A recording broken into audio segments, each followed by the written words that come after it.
Are you ever concerned or even worried if you're not saving your money in the right place? Stick around and watch this video in its entirety. I got a treat for you. Anytime I sit down with my clients, I always educate them on three buckets. There are three primary buckets that we can save our money into.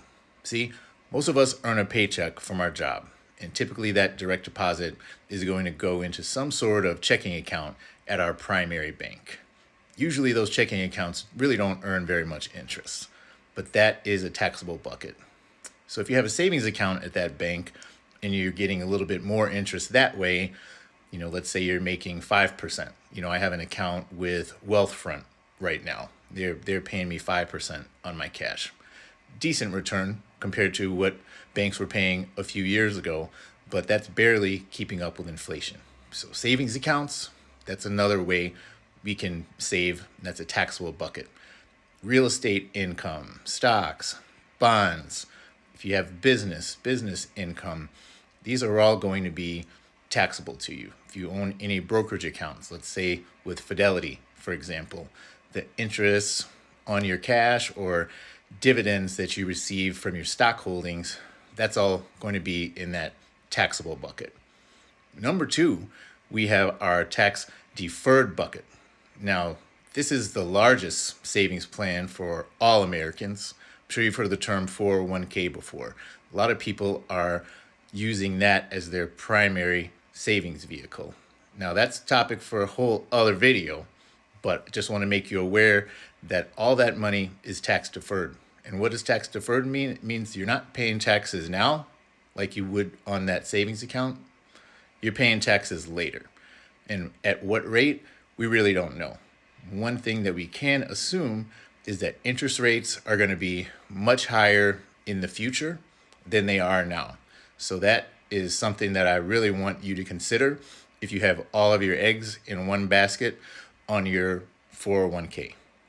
Number three, we have tax-free.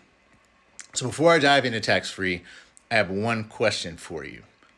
Would you rather pay taxes now? Would you rather pay taxes later? Or would you rather pay taxes never? There's really only three ways in that tax-free bucket that you can do it. Number one, you can do what's called municipal bonds. Now, you probably want to speak with a licensed fiduciary that you trust to get all your questions answered around that. But interest income on municipal bonds, absolutely tax-free at the federal level. Number two, as far as tax-free, you can utilize a Roth IRA. Now for 2023, Roth IRA, if you're under the age of 50, you can contribute $6,500 maximum. If you're over the age of 50, you can contribute $7,500.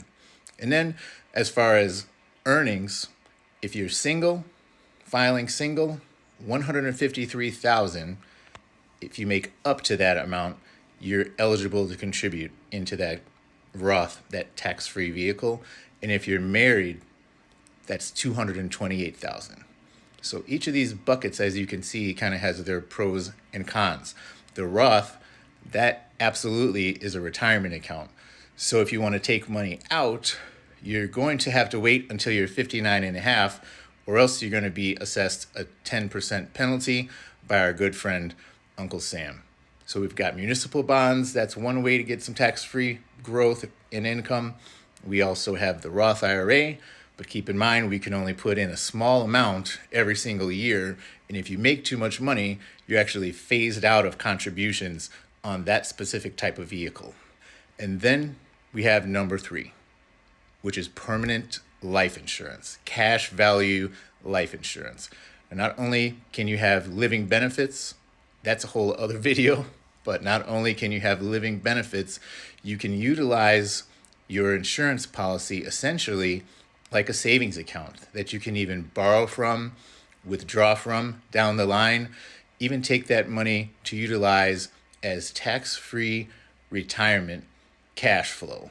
And if that's not enough, if you want to compare it to the other vehicles that are available for savings, there's no limit to what you can contribute and what you can grow in a proper cash value policy for life insurance. Now, I know I've covered a lot. If you made it this far in the video, congratulations. I would love to dive in specifically with you as an individual, answer any questions that you may have surrounding your 401k, taxation, Roth IRAs, anything in this category.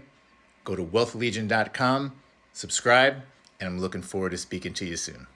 Take care.